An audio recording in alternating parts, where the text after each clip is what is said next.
আমি তো স্টুডেন্ট, আমার কি আসেন দেরি আসুন। হ্যাঁ আসেন আপনি আসেন আসেন আমার বাচ্চা তো আচ্ছা আসেন আসেন আসেন আসেন আসেন আসেন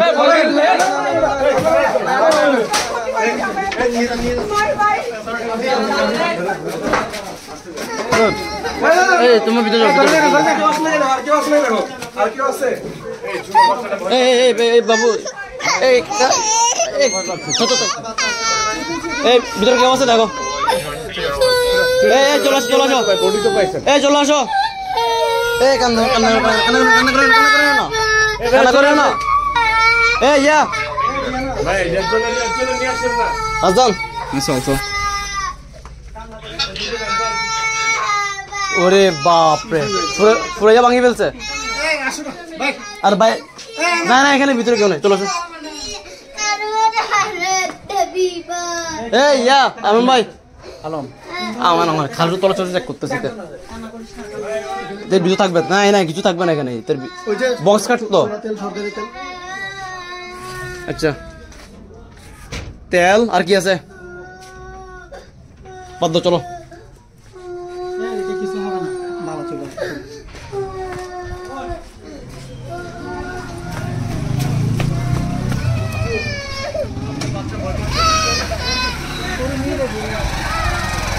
আমান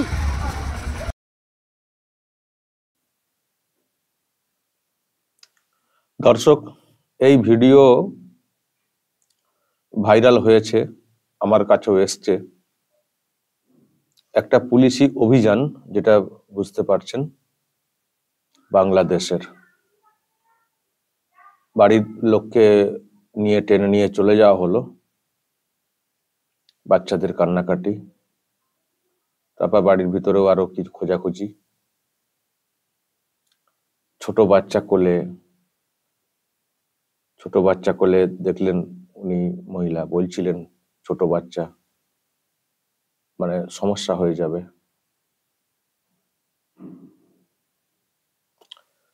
তো তার মধ্যেও নিয়ে চলে যাওয়া হলো।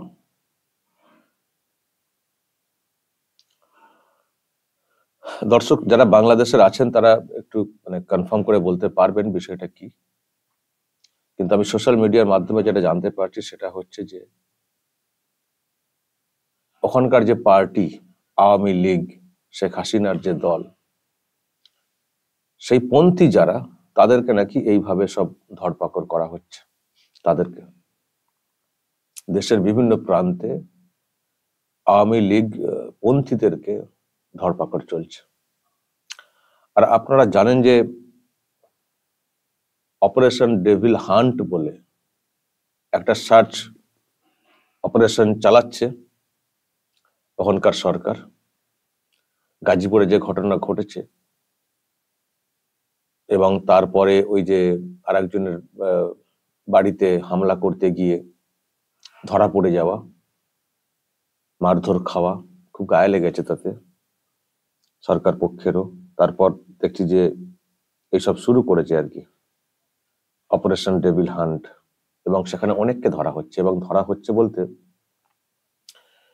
যেটা বলা হচ্ছে যে ওই রকম র্যান্ডম ধরা হচ্ছে, আওয়ামী লীগ যারা করতেন তাদের সব লোকজনদেরকে, নেতা সমর্থক, হাসিনা চলে যাওয়ার পর মানে চলে যাওয়ার পরেও যারা মুভমেন্ট জারি রাখছিলেন বিভিন্ন ভাবে, তাদেরকে সব ধরপাকড় করা হচ্ছে র্যান্ডামলি।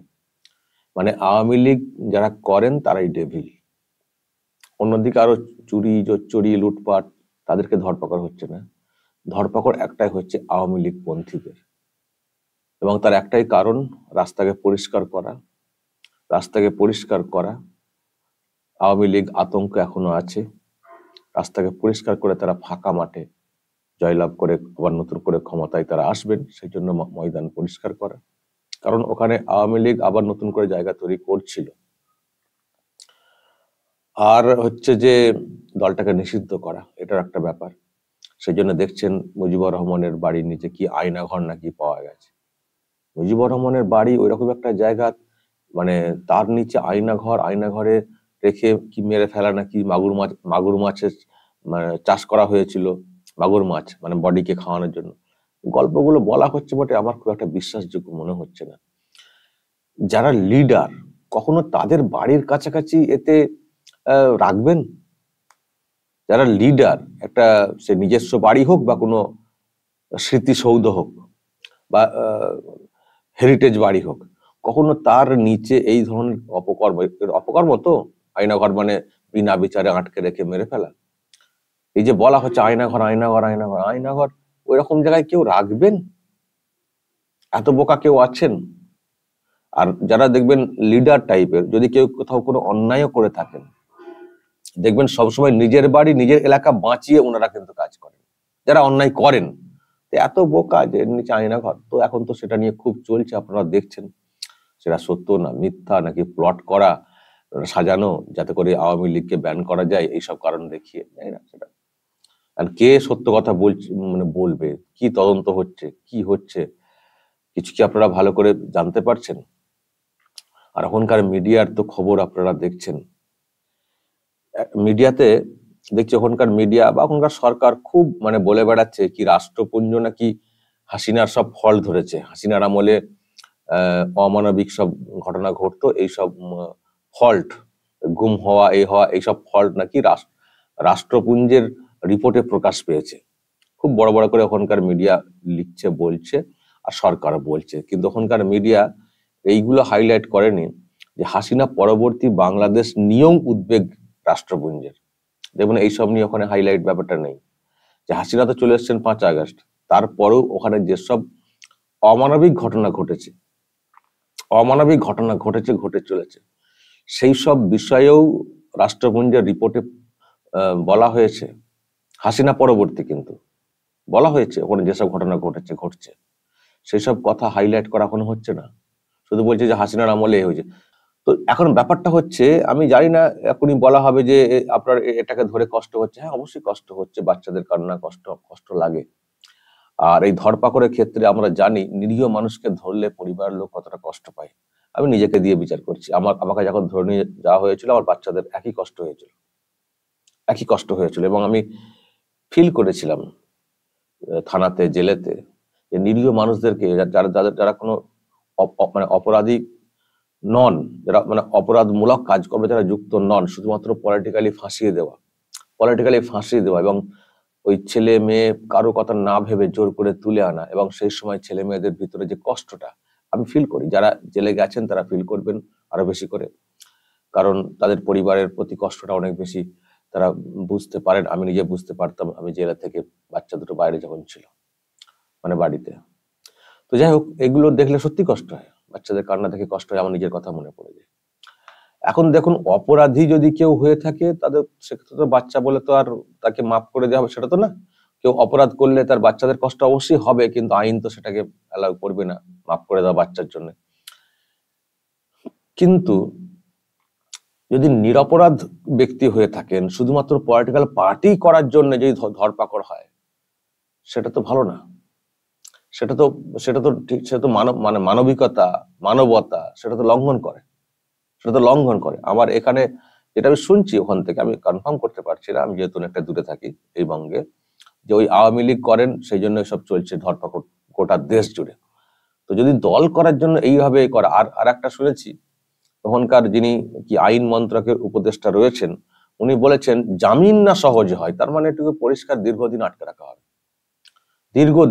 রাখা হবে, অন্তত পক্ষে যতক্ষণ না নির্বাচন সম্পন্ন হচ্ছে। এখন এদের নির্বাচন কবে হবে সে তো বোঝা খুব মুশকিল। আগে অনেক দেরি বলেছিল, এখন ডিসেম্বর বলছে, তো এখন সবে ফেব্রুয়ারি, ডিসেম্বর, নির্বাচন আদৌ তখন হবে কিনা, তারপর সরকার স্টেবল হয়ে আসবে কি আসবে না কে জানে। তো মানুষগুলো কি ততদিন জেলেতে পৌঁছবেন? আর এই তো সব বাড়ির অবস্থা, বাড়ির মহিলা, বাচ্চা, ছোট বাচ্চাকে নিয়ে কি অসহায় অবস্থা এখনই তো আমরা দেখতে পাচ্ছি। কি হবে পরিবারটা যদি এটা ওই কেসই হয়ে থাকে? দর্শক, আমি আবার বলছি, কনফার্ম আপনারা করবেন। তো যদি আমি জানি না এটা কি ব্যাপার, কিন্তু এরকম হচ্ছে, ওখানে অনেক খবর পাচ্ছি, এরকম অনেক হচ্ছে। এখন নির্বিচারে সব তুলে নিয়ে চলে আসা হচ্ছে, নিয়ে বন্দি, গোটা দেশটা যেন একটা জেলখানা হয়ে যাচ্ছে। এটা তো আপনার মানবিকতাকে লঙ্ঘন করে। আপনারা হাসিনার বিরুদ্ধে এত কথা বলছিলেন, কিন্তু আপনারা যে কাজটা করছেন এটা কি ঠিক করছেন? আপনার হাসিনার বিরুদ্ধে অনেক অভিযোগ থাকতে পারে, তার সরকারের বিরুদ্ধে অনেক অভিযোগ থাকতে পারে, আপনার নিন না হাসিনার বিরুদ্ধে অ্যাকশন। ভারতে এসে বসে রয়েছেন হাসিনা, কোর্টকে এ করে আর করে নিয়ে যান না, কোর্টে সব সাবমিট করে তথ্য দিয়ে নিয়ে যান না, যেভাবে প্রসেসে আইন প্রসেসে নিয়ে যাওয়া হয়, সদিচ্ছা দেখিয়ে নিয়ে যান না, শুধু একটা চিরকুট পাঠিয়ে কি হবে, নিয়ে যান না। কিন্তু দল করেন বলে নিচুতলার মানুষ, পরিবারের লোকজনকে দেখলেই বোঝা যায় যে খুব বেশি আর্থিক সচ্ছলতা নয়। তো পরিবারের মানুষ সেখানে এসে যদি আপনারা এইভাবে টানা হিচা করে নিয়ে চলে যান ছোট ছোট বাচ্চা বাড়িতে, তো পরিবারটা কি হবে? একটু তো সেদিকটা ভাবতে হবে। এতটা নিষ্ঠুর কেন? ভুক্তভোগী তো আমি নিজেও। আমি জানি যে জেল একটা মানুষের জীবন শেষ করে দেয়, একটা মানুষের জীবন শেষ করে দেয়, সে যে দলই করুক। যদি কখনো কোনো মানুষকে মানে নিরপরাধ মানুষ, অপরাধ নেই, সেই রকম মানুষকে জেলবন্দি করে গোটা পরিবারকে, আমি তো দেখেছি কান্না, মহিলাদের কান্না, মায়েদের কান্না, বাচ্চাদের কান্না, খুব কষ্টের।